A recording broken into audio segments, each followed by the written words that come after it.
Hello my dear students, welcome back to one more class. जैसे कि मैंने आपको बताया था कि टर्म 2 में कौन कौन से चैप्टर्स इंक्लूड हो गए हैं, तो उसी की सीरीज हम स्टार्ट कर रहे हैं।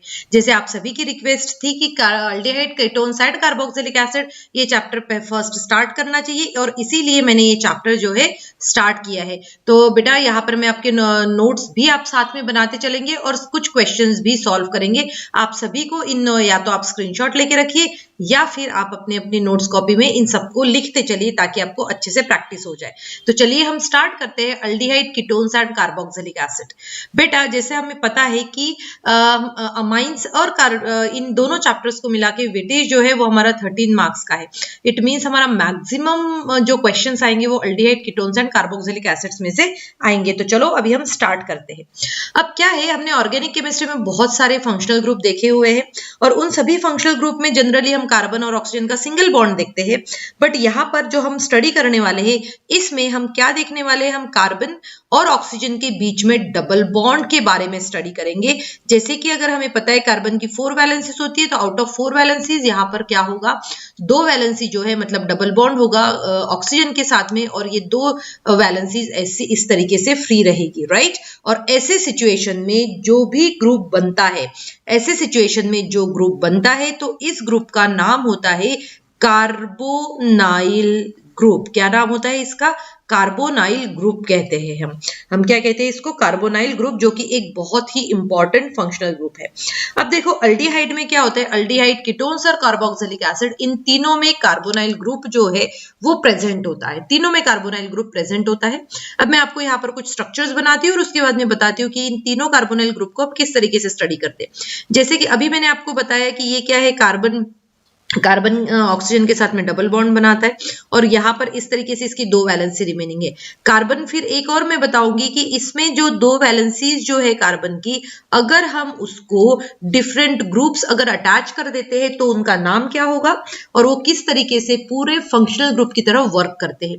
जैसे कि आप मान के चलिए कार्बन के दोनों वैलेंसी है, अगर इन वैलेंसी में से मैं एक को आर ही रख दूं, यहाँ पर भी एक में आर ही रख दूं और यहाँ पर भी मैं एक आर ही रख दो। यहां पर मैं बता दूं आपको कि आर मतलब क्या होता है, एल्काइल ग्रुप। क्या होता है ये? एल्काइल ग्रुप होता है, राइट। ये आर मतलब होगा एल्काइल ग्रुप। अब हम क्या करेंगे, यहाँ पर आर आर आर हमने एक एक वैलेंसी आर से ऑक्युपाई कर दी। ये तो हमारा ऑलरेडी ये वाला ग्रुप कौन सा है हमारा, ये कार्बोनिल ग्रुप है। यहाँ पर भी कार्बोनाइल ग्रुप है। देखो अभी अभी अभी हमने स्टडी किया कि ये सभी ग्रुप्स क्या होते हैं, कार्बोनाइल ग्रुप है। अब देखिए जैसे हम वैलेंसी चेंज करते हैं क्या चेंज आएगा।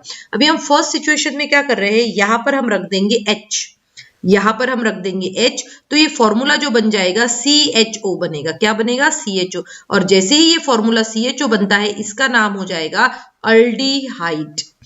अल्डिहाइड मतलब यहाँ पर देखो कार्बन की एक वैलेंसी अल्काइल ग्रुप ने ऑक्युपाई की और यहाँ पर ये बन जाएगा aldehyde.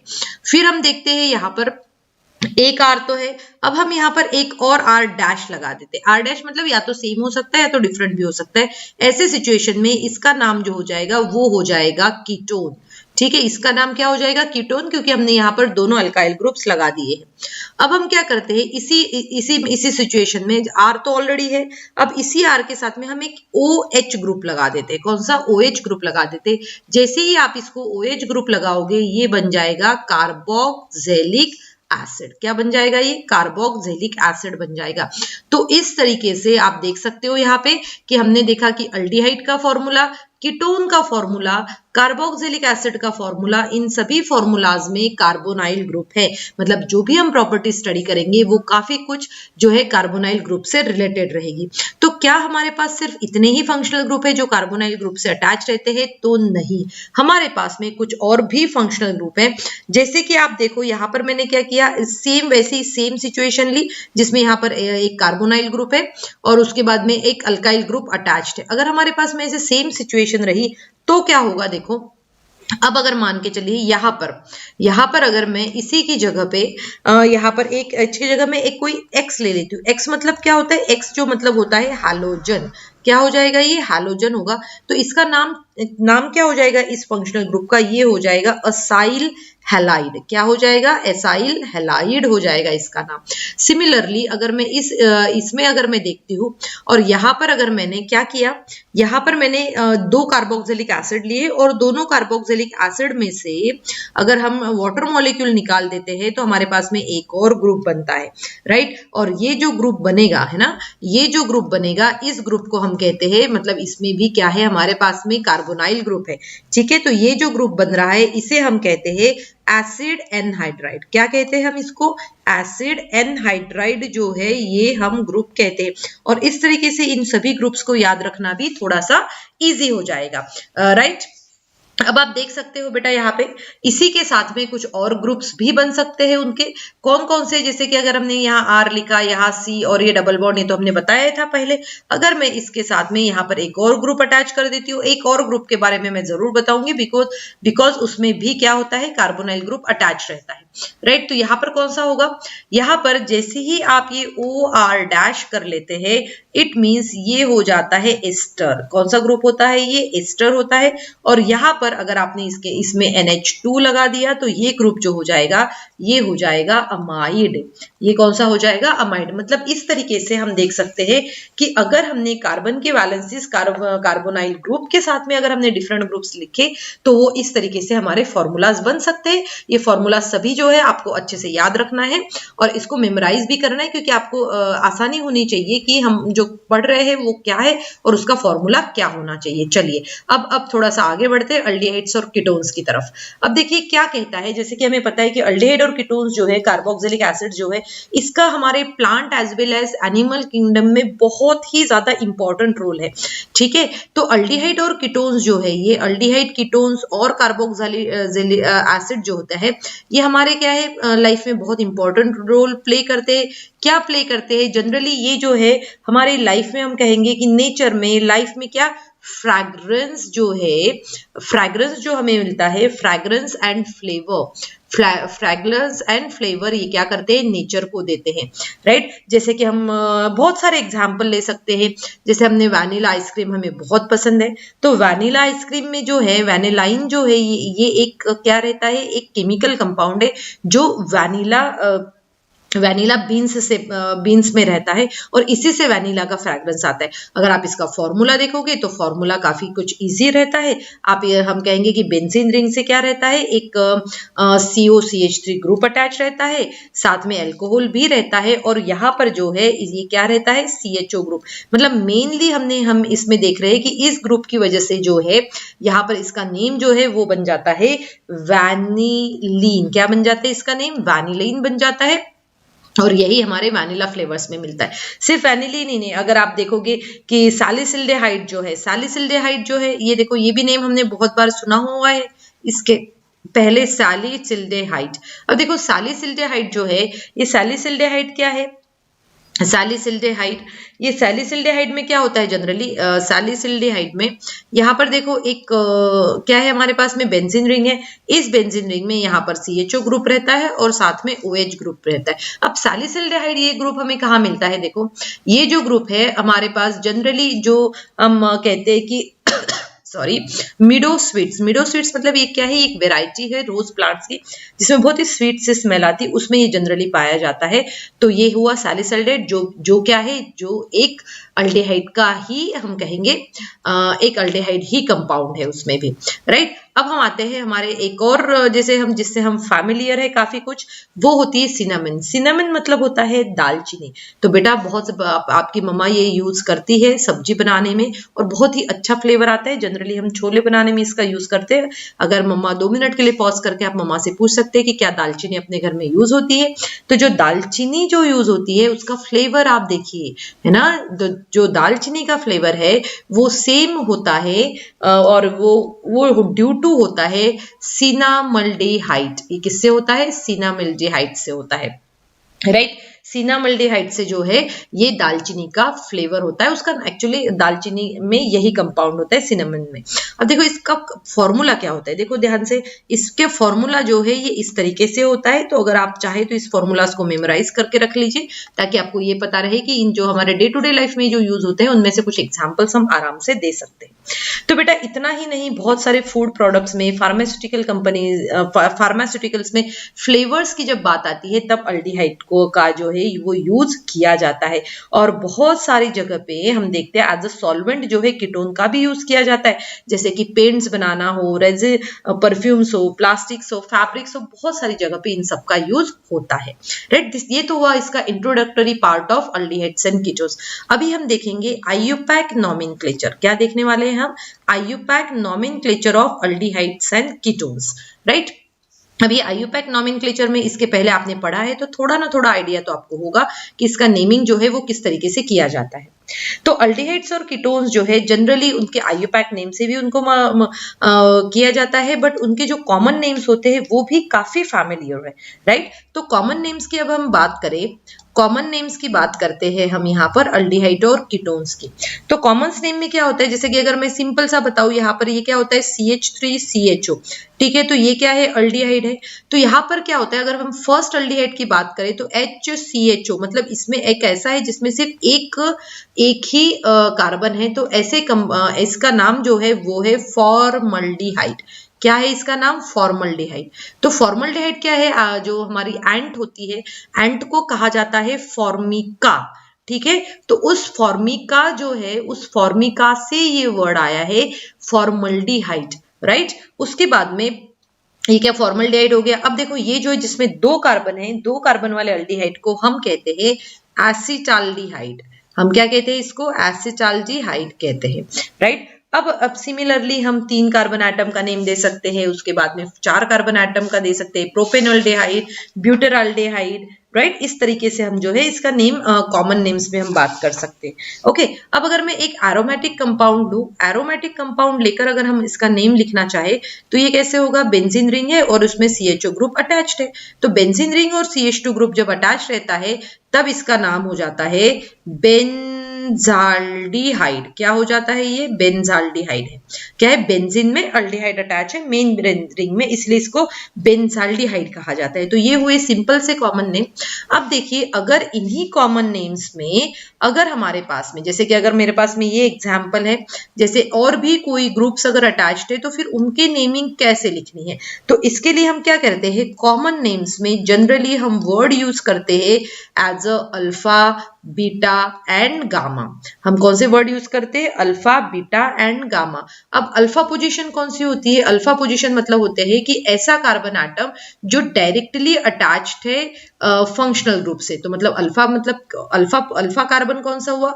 Alpha carbon it means carbon which are attached to the carbon which is attached directly to the functional group। जो फंक्शनल ग्रुप से डायरेक्टली अटैच होता है उसे कहा जाता है अल्फा कार्बन। जैसे देखो यहाँ पे आप समझो अच्छे से कि ये क्या हुआ, यहाँ पर ये हुआ अल्फा कार्बन क्योंकि ये डायरेक्टली अटैच है, फिर ये बीटा कार्बन हुआ और ये जो है ये गामा कार्बन हुआ। तो अब यहाँ पर देखो बीटा पोजीशन पे कौन है? ब्रोमो है, तो मैं इसको लिखूंगी बीटा ब्रोमो। कितने कार्बन है? 1 2 3 4, इसीलिए ये हो जाएगा ब्यूटेराल्डिहाइड। ये क्या हो जाएगा? ब्यूटेराल्डिहाइड। ये हो जाएगा butyraldehyde. So beta bromo butyraldehyde. Right, अब देखो यहाँ पर ये तो हुआ आपका आईयूपैक नेम में, और बहुत बार जनरली जो है हम कॉमन नेम्स और आईयूपैक नेम दोनों यूज कर लेते हैं। हम क्या करते हैं, जनरली कॉमन और आईयूपैक नेम्स दोनों यूज कर लेते हैं, तो कॉमन नेम्स में हम ये सब चीजें याद रखेंगे। सिमिलरली अगर मैं कीटोन्स की बात करूं, राइट, कीटोन्स की जब हम बात करते हैं तो कीटोन्स में क्या होता है, देखो यहाँ पर अगर हम इसका सबसे पहला मेंबर ले तो सबसे पहला मेंबर जो है इसका वो होता है एसीटोन। कौन सा मेंबर होता है इसका? पहला एसीटोन मेंबर होता है। अब एसीटोन में क्या है? एसीटोन में हम इसमें 3 कार्बन एटम का मेंबर हो गया, 2 कार्बन एटम वाला कोई भी कीटोन का मेंबर नहीं होता है। सिमिलरली अगर हम यहाँ पर बेंजीन रिंग में अगर हम ये ग्रुप अटैच कर दे, एसीटोन वाला ग्रुप अगर हम अटैच कर दे तो इसका नाम हो जाता है एसीटोफिनोन। क्या हो जाता है इसका नाम? एसीटोफिनोन हो जाता है। ये हो गया है एसीटोफिनोन, राइट। सिमिलरली अगर मान के चलो ये एसीटोफिनोन है, अब इसमें यहाँ पर C डबल बॉन्ड O तो रहेगा ही रहेगा, बट यहाँ पर अगर ग्रुप चेंज हो गया, यहाँ पर अगर ग्रुप चेंज हो गया तो ये कितने कार्बन हो गए? 1 2 3, 3 कार्बन हो गए। तो इसीलिए इसका नाम हो जाएगा प्रोपियोफिनोन। क्या हो जाएगा? प्रोपियोफिनोन हो जाएगा। ठीक है बेटा, तो ये सब बातें हुई अल्डिहाइड और कीटोन्स की स्पेसिफिकली फॉर कॉमन नेम्स। और अभी हम स्टडी करेंगे आईयूपैक नेम। अभी हम क्या करेंगे? आईयूपैक नेम स्टडी करेंगे। तो आईयूपैक नेमिंग में देखिए हम क्या देखने वाले हैं। आईयूपैक नेम में हम देखेंगे यहाँ पर कि जो हमारा अल्डिहाइड है, कीटोन है, इनको हम किस तरीके से लिखा जाता है आईयूपैक। वैसे तो आप सभी ने स्टडी कर लिया है, बट चलिए एक बार रिवीजन हो जाएगा। तो अभी देखो जो हमारे पास में एलिफैटिक अल्डिहाइड्स जो होते हैं, क्या होते हैं हमारे पास में? एलिफैटिक जो अल्डिहाइड्स होते हैं, इन एलिफैटिक अल्डिहाइड्स की हम क्या देखेंगे? एलिफैटिक जो अल्डिहाइड्स होते हैं, एलिफैटिक अल्डिहाइड्स, या फिर हम कहेंगे जो कीटोन्स होते हैं, एलिफैटिक अल्डिहाइड्स और जो एलिफैटिक कीटोन्स होते हैं, इनका नेम जो है हम करस्पॉन्डिंग एल्केन से लेते हैं, राइट। करस्पॉन्डिंग एल्केन से लेते हैं। जैसे कि अगर ये एल्केन है तो इस एल्केन में हम क्या करते हैं जनरली? इस यहाँ पर वेट फॉर अ मिनट, मैं इसको थोड़ा सा रिमूव कर देती हूँ। ओके, तो देखो ये एल्केन जो है, इस एल्केन में से ई रिमूव करके हम क्या ऐड करने वाले हैं? यहाँ पर अगर हमने अल ऐड कर दिया तो ये बन गया आपका अल्डिहाइड। और इस एल्केन में से मैंने ई रिमूव कर दिया और फिर अगर हमने यहाँ पर ONE ऐड कर दिया तो ये बन जाएगा कीटोन। क्या बन जाएगा? ये कीटोन बन जाएगा। क्लियर हुआ यहां तक के? अब देखो नेक्स्ट। ठीक है, अब देखो अभी हम कुछ क्वेश्चन सॉल्व करते हैं तो ये हमारा और क्लियर हो जाएगा। जैसे कि अगर मैं स्टार्ट करूं फर्स्ट क्वेश्चन से, CH3 और फिर यहाँ पर आ जाएगा CHO, है ना। ऐसे सिंपल हमने लिख दिया। अब देखो रूल, आईयूपैक रूल क्या कहता है कि इस कार्बन को आपको काउंट करना है, तो ये 1 और 2 हो गया। ठीक है, दो कार्बन है, इसीलिए मैं इसको वर्ड यूज करूंगी इथ। क्या वर्ड यूज करूंगी मैं यहाँ पर? इथ। और उसी के साथ में यहाँ पर सिंगल बॉन्ड है तो मुझे AN ही लिखना पड़ेगा, इथेन। अब E रिमूव करके मुझे अल लेना पड़ेगा। और बेटा हमेशा याद रखो कि ये जो अल्डिहाइड्स ग्रुप जो है, इसको कहा जाता है टर्मिनल ग्रुप कहा जाता है। टर्मिनल ग्रुप मतलब होता है कि वहीं से नंबरिंग स्टार्ट होगी। सिमिलरली अगर मैं एक दूसरा एग्जाम्पल लूं, देखो ये तो हो गया हमारा फर्स्ट एग्जाम्पल। सेकेंड एग्जाम्पल अगर मैं लेती हूं तो देखो CH3 CH2 फिर उसके बाद में CH, फिर हम यहाँ आ गए हैं Br और उसके बाद में देखो यहाँ पर CH, फिर यहाँ हो जाएगा CH3, फिर ये CH2 और फिर ये हो जाएगा CHO। अब देखो इसकी अगर मैं नंबरिंग स्टार्ट करती हूँ तो डेफिनेटली जैसे मैंने आपको बताया टर्मिनल ग्रुप है, यहीं से करना पड़ेगा और जो अल्डिहाइड का कार्बन है उसको 1 नंबर देना पड़ेगा। तो इस बेसिस पे ये 1 हुआ, ये 2 हुआ, ये 3 हुआ, ये 4 हुआ, ये 5 है, ये 6 है और ये जो है वो 7 है। तो 7 कार्बन एटम की ये चेन है। अब वर्ड रूट 7 है, इसीलिए मैंने पहले ही लिख दिया हेप्ट और सिंगल बॉन्ड है, इसीलिए एन में से ई हटा के मैंने यहाँ पर अल लगा दिया है। तो ये वर्ड रूट का काम इसने कर लिया। अब आप देख सकते हो कि थर्ड पोजीशन पे जो है, थर्ड पोजीशन पे कौन सा ग्रुप अटैच्ड है? थर्ड पोजीशन पे CH3 ग्रुप अटैच्ड है और फोर्थ पोजीशन पे Br अटैच्ड है। Br मतलब होता है ब्रोमो और CH3 मतलब होता है मिथाइल। तो अकॉर्डिंग टू अल्फाबेटिकल ऑर्डर मुझे ब्रोमो को फर्स्ट लिखना चाहिए, इसलिए मैं यहाँ पर लिखूंगी 4 ब्रोमो और यहाँ पर आ जाएगा 3 मिथाइल, 4 ब्रोमो 3 मिथाइल हेप्टेन अल, राइट। तो ये हो गया इसका करेक्ट नेम। हम सेम चीजें हम फॉलो कर सकते हैं बाकी भी सभी नेम्स को लिखने के लिए। सिमिलरली अगर हमारे पास में कोई साइक्लो कंपाउंड है, ठीक है, साइक्लो कंपाउंड है और साइक्लो कंपाउंड में हम यहाँ पर अगर कोई साइक्लो कंपाउंड है और इस साइक्लो कंपाउंड में अगर मैंने CHO ग्रुप जो है वो अटैच कर दिया है, ठीक है, अगर ये अल्डिहाइड ग्रुप अटैच्ड है तो हम किस तरीके से लिखेंगे। सबसे पहले तो देखो यहाँ पर क्या किया हमने, ध्यान देना, ध्यान से समझो इस चीज को। हमने क्या किया, ये जो CHO ग्रुप है ये सेपरेट है ना, ये CHO ग्रुप क्या है, सेपरेट है। तो हम जो काउंटिंग करेंगे इस साइक्लो कंपाउंड की वो यहाँ से कर सकते, 1 2 3 4 5, मतलब आप इधर से भी कर सकते हो, कोई प्रॉब्लम नहीं। Total number of carbon atoms हमें फाइंड आउट करना है। तो ये सभी क्या है, यहाँ पर कार्बन एटम्स है। अब जब ये सभी कार्बन एटम्स है, मतलब 5 कार्बन एटम है और साइक्लो कंपाउंड है, तो मैं यहाँ पर लिख दूंगी साइक्लो। क्या लिखा मैंने, साइक्लो लिखा। 5 कार्बन एटम है इसीलिए पेंटेन हो गया, ये क्या हो जाएगा, पेंटेन हो जाएगा। पेंटेन में मैं पूरा ई लिख रही हूँ। अब देखो ये अल्डिहाइड का कार्बन जो है हमने क्या किया, इस काउंटिंग में ऐड नहीं किया, इसीलिए मैं इसको लिखूंगी कार्बाल्डिहाइड। क्या लिखा, फिर से ध्यान से समझना मैंने किस तरीके से किया है। पहले मैंने साइक्लो, इसको मैं अगर इस तरीके से ये करूँ, स्प्लिट अप करूँ, तो मैंने ये साइक्लो वर्ड कहाँ से लिया, कुछ इस स्ट्रक्चर को देख के, क्योंकि ये क्लोज्ड चेन है। पेंटेन वर्ड कहाँ से आया, यहाँ तक पेंटेन वर्ड आया है। मैंने इसको क्या किया, कार्बन एटम को काउंट किया। उसके बाद में कार्बाल्डिहाइड क्यों लिखा मैंने, सिर्फ अल्डिहाइड क्यों नहीं लिखा, वो इसीलिए नहीं लिखा क्योंकि ये जो C जो है इसका मैंने काउंटिंग में ऐड नहीं किया था, इसीलिए। चलिए कुछ और एग्जाम्पल्स देख लेते हैं इसी के साथ में, और जो रूल्स इसके लिए जो अप्लाई होंगे अल्डिहाइड के लिए, वही नॉमेनक्लेचर के रूल्स पूरे हमारे कीटोन्स के लिए भी अप्लाई होंगे, ठीक है। अब देखो, जैसे कि अगर मान के चलो मेरे पास में ये एग्जांपल है, CH3 CH2 फिर CH फिर डबल बॉन्ड, उसके बाद में CH और CHO। अब जैसे कि हमें पता है कि अकॉर्डिंग टू IUPAC रूल्स इसको फर्स्ट पोजीशन मिलना है, क्योंकि प्रेफरेंस तो इसको मिलना है, सेकंड हो गया, थर्ड पोजीशन, फोर्थ, और ये फिफ्थ हो गया, है ना। अब ये ओपन चेन कंपाउंड है तो हमने फिफ्थ है, इसलिए हमने क्या वर्ड यूज किया, पेंट, ठीक है। बट अब यहाँ पर डबल बॉन्ड भी है, इसलिए मैं क्या करूंगी, सेकंड पोजीशन पे डबल बॉन्ड है, इसीलिए हमने ईन लिखा है। अब देखिए ईन में जनरली ई पूरा होता है और उसके बाद में यहाँ पर जो है वो लगेगा अल, 1 अल लिख सकते हैं। बट रूल क्या कहता है कि जब भी, ये देखो ये एक रूल है जो मैं आपको समझा रही हूँ, इसको याद रखो, अच्छे से याद रखो, क्योंकि ये आपका IUPAC नेमिंग में आपको हमेशा हेल्प करने वाला है। जैसे वॉवल्स आपको पता है, A I E O U, और एक जो है इसमें एक एक्स्ट्रा होता है Y। जब भी ये साथ में आते हैं, जब भी ये साथ में आते हैं तो ये क्या होता है, E क्या जो होता है, E ड्रॉप होता है हमेशा ऑफ प्रीवियस, जो भी प्रीवियसली होगा उसका E ड्रॉप हो जाएगा। कैसे होगा, जैसे देखो इस नेम को मैं इस तरीके से लिखूंगी, अब अगर मुझे अभी लिखना है तो मैं ये लिखूंगी पेंट टू इन, क्योंकि इस ई को ड्रॉप कर दिया, क्योंकि ई और ए साथ में आया, और फिर हो जाएगा ये अल, ठीक है। तो ये होगा हमारा करेक्ट नेम, ये क्या हो जाएगा, करेक्ट नेम होगा। क्लियर हो गया यहाँ तक कि IUPAC इसका किस तरीके से IUPAC नेमिंग करना है हमें।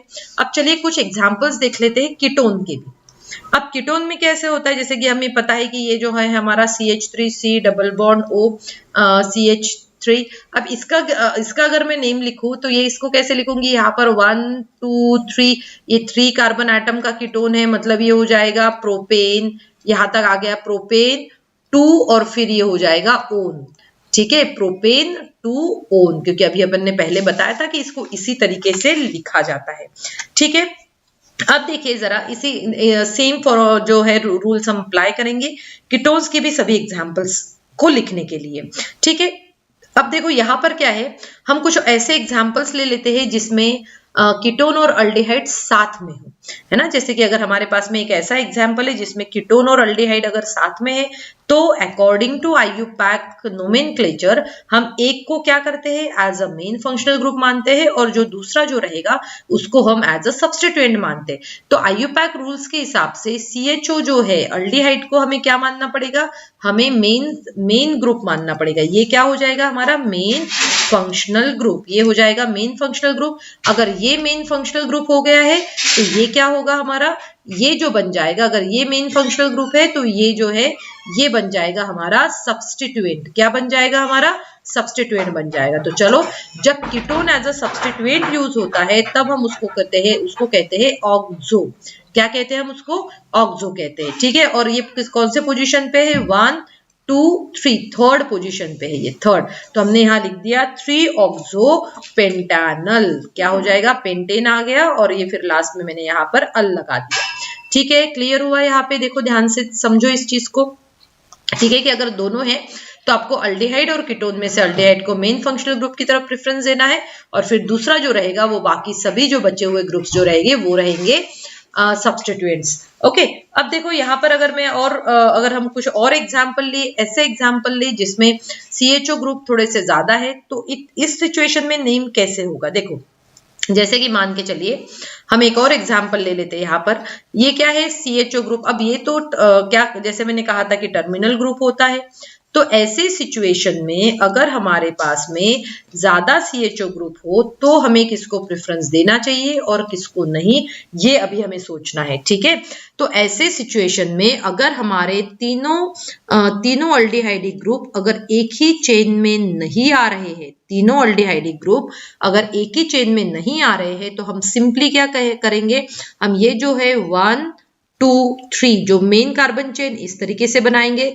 तो ये 3 कार्बन एटम के लिए हमने नाम लिख लिया है प्रोपेन, सिंपल प्रोपेन। फिर हम कहेंगे कि फर्स्ट पोजीशन पे, सेकंड पोजीशन पे और थर्ड पोजीशन पे हमारे पास में क्या है? कार्बल्डिहाइड है। तो ये हमने किया ट्राई कार्बल्डिहाइड। हमने इसको कहा है ट्राई कार्बल्डिहाइड। तो बेटा, अगर आपको इतना तो अभी समझ में आ गया होगा कि कार्बल्डिहाइड हम वर्ड तब यूज करते हैं जब हम अल्डिहाइड के कार्बन को काउंट नहीं करते। उस सिचुएशन में हम क्या करते हैं? उसको कार्बल्डिहाइड जो है इस तरीके से वर्ड यूज करते हैं। तो बेटा, अगर आपको आज का लेक्चर अच्छे से समझ में आ गया होगा तो आप एनसीईआरटी निकालिए। एनसीईआरटी में कुछ इनटेक्स्ट क्वेश्चंस दिए गए हैं, उन सभी इनटेक्स्ट क्वेश्चंस को जरूर सॉल्व कीजिए। जब आप इनटेक्स्ट क्वेश्चंस को सॉल्व करना स्टार्ट करेंगे तब आपको लगेगा कि नहीं, आज की क्लास में हमने जो पढ़ा है वो हमें अच्छे से समझ में आ गया है। और कुछ भी डाउट है तो आप कमेंट सेक्शन में लिखना मत भूलिए, मैं आपको उसका जरूर आंसर बताऊंगी। चलिए, अब हम देखते हैं जो हमारा नेक्स्ट टॉपिक है इसका, आफ्टर आईयूपैक नेमिंग। अब हम देखने वाले हैं structure of carbonyl carbonyl group. जो कार्बोनाइल ग्रुप जो है उसका हम स्ट्रक्चर यहाँ पर बनाएंगे और देखेंगे कि क्या होता है स्ट्रक्चर। अब देखो, कार्बोनाइल ग्रुप में क्या होता है जनरली, जैसे कि हमें पता है कि कार्बोनाइल ग्रुप में हमने क्या किया? C डबल बॉन्ड O, ये हमारा कार्बोनाइल ग्रुप था। अब ये कार्बोनाइल ग्रुप में जो ये कार्बन जो है डबल बॉन्ड की वजह से हम कहेंगे कि ये कैसा होता है? ये sp2 हाइब्रिडाइज्ड होता है। ये कार्बन कैसे होता है? sp2 हाइब्रिडाइज्ड होता है, जो क्या करता है? 3 सिग्मा बॉन्ड्स बनाता है ना। ये एक सिग्मा बॉन्ड हो गया, ये एक सिग्मा बॉन्ड हो गया, ये सिग्मा बॉन्ड हो गया। तो sp2 हाइब्रिडाइज्ड कार्बन होता है, 3 सिग्मा बॉन्ड बनाता है, और जो उसका 4th वैलेंस इलेक्ट्रॉन जो रहता है वो p ऑर्बिटल के साथ में ऑक्सीजन के साथ ओवरलैप करके यहाँ पर क्या बनाता है? पाई बॉन्ड बनाता है। ठीक है, और ये जो कार्बोनाइल कार्बन होता है और 3 एटम्स अटैच जो रहते हैं, ये सभी कैसे रहते हैं? एक ही प्लेन में रहते हैं। क्या रहते हैं? ये जनरली एक ही प्लेन में रहते हैं, और इनका जो हम कहेंगे कि इनका जो इलेक्ट्रॉन क्लाउड जो रहता है वो अबव द प्लेन और बिलो द प्लेन होता है, राइट। जैसे कि अगर मैं मान के चलो ये तो इसने सिग्मा बॉन्ड बना लिया है ऑक्सीजन के साथ में, और पाई बॉन्ड बनाने के लिए देखो, ये पाई बॉन्ड इस तरीके से अगर हमें बनाना है तो ये पाई बॉन्ड बनाने के लिए उनको ओवरलैपिंग जो है वो इस तरीके से करनी पड़ेगी, है ना। तो यहाँ पर जो है ये यहाँ पर पाई बॉन्ड बनेगा, जो हम कहेंगे कि ये अबव द प्लेन और बिलो द प्लेन होता है। ठीक, अब देखो यहाँ पर इसके स्ट्रक्चर के साथ में हम इसकी कुछ प्रॉपर्टी स्टडी कर लेते हैं कि कार्बन और ऑक्सीजन में क्या है? डबल बॉन्ड है। तो ये क्या होता है? पोलराइज्ड होता है, और ड्यू टू हायर, मतलब ये जो है पोलराइज्ड है। मैं इसमें से यहाँ से सिग्मा बॉन्ड हटा के इसका पोलराइजेशन में यहाँ पर आपको बता देती हूँ कि किस तरीके से होता है। तो ये जो है ऑक्सीजन ज्यादा इलेक्ट्रोनेगेटिव है, इसलिए हमें पता है कि यहाँ पर पार्शियल नेगेटिव चार्ज रहेगा। कार्बन के ऊपर क्या रहेगा? पार्शियल पॉजिटिव चार्ज रहेगा, और ये जो बॉन्ड जो है वो पोलराइज्ड बन जाता है। ठीक है, और इसी वजह से हम कहेंगे, इसी वजह से कार्बोनाइल कार्बन जो रहता है इज एन इलेक्ट्रोफिलिक और हम कहेंगे कि जो ये कार्बोनाइल कार्बन क्या हो गया यहाँ पे, ये इलेक्ट्रोफिलिक हो जाता है, और ऑक्सीजन जो है ये क्या हो जाता है, न्यूक्लियोफिलिक हो जाता है, न्यूक्लियोफिलिक सेंटर। तो हम ये कहेंगे कि ये जो इसमें से ये जो कार्बन जो है, ये जो कार्बन जो है यहाँ पर जिसके ऊपर पार्शियल पॉजिटिव चार्ज आ रहा है, ये क्या हो जाता है हमारे लिए इलेक्ट्रोफिलिक सेंटर हो जाता है, ये हमारे लिए इलेक्ट्रोफिलिक सेंटर हो जाता है। जबकि ये ऑक्सीजन के ऊपर क्या होता है, पार्शियल निगेटिव चार्ज, तो ये हमारे लिए हो जाता है न्यूक्लियोफिलिक सेंटर। क्या हो जाता है, ये न्यूक्लियोफिलिक सेंटर हो जाता है, राइट, न्यूक्लियोफिलिक सेंटर हो गया। और कार्बोनिल कंपाउंड जो है ये क्या कहेंगे हम, इसमें हाई पोलैरिटी रहती है, कार्बोनाइल जो हम रेजोनेंस के साथ में ही इसको स्टडी कर सकते हैं, राइट। जैसे कि अगर मैं मान के चलो इस बॉन्ड को मैं इस तरीके से, मतलब ये ग्रुप को मैं इस तरीके से भी दिखा सकती हूँ। अब क्या हो सकता है इसमें रेजोनेटिंग स्ट्रक्चर, मतलब यहाँ पर क्या हो जाएगा, यहाँ पर देखो मैं आपको समझाती हूँ इसको। यहाँ पर जो है ये रेजोनेटिंग स्ट्रक्चर अगर मुझे ड्रॉ करना है तो मैं कहूंगी कि यहाँ पर ये नेगेटिव चार्ज आ जाएगा, इसके ऊपर पार्शियल पॉजिटिव चार्ज हो जाएगा। ये इस तरीके से हम ये जो स्ट्रक्चर ए और स्ट्रक्चर बी जो है, जैसे स्ट्रक्चर ए क्या हो जाएगा, ये न्यूट्रल मॉलिक्यूल हो जाएगा, और ये जो है ये डाइपोलर मॉलिक्यूल हो जाएगा। और इसी की जो कुछ प्रॉपर्टीज जो है अभी हम स्टडी करेंगे नेक्स्ट क्लास में। तो जो हमारी नेक्स्ट क्लास रहेगी, उस नेक्स्ट क्लास में हम सबसे पहले मेथड्स ऑफ प्रिपरेशन पढ़ेंगे अल्डिहाइड और कीटोन्स की, और उसके बाद में हम स्टार्ट करेंगे केमिकल प्रॉपर्टीज। तो स्टूडेंट, आज की क्लास में मैंने आपको जो भी समझाया है, आई होप ये आपके लिए काफी यूजफुल रहा होगा। आपको अपने खुद के नोट्स भी बनाने हैं और साथ में एनसीईआरटी को भी रीड आउट करना है। अगर बेटा जी अगर आपने एनसीईआरटी अच्छे से पढ़ लिया है, अगर क्वेश्चंस अच्छे से कर लिए हैं, तो आपके लिए एग्जाम में स्कोर करना बहुत हेल्पफुल रहेगा। Not only for board exam, ये बहुत ही बेसिक कॉन्सेप्ट है, तो आपके लिए किसी भी कॉम्पिटिटिव एग्जाम्स में भी काफी हेल्पफुल रहेगा। सो इस सीरीज में आप बने रहिए। डेली आपको इस अल्डिहाइड और कीटोन्स का एक लेक्चर जरूर मिलेगा। So thank you students and have a good day ahead.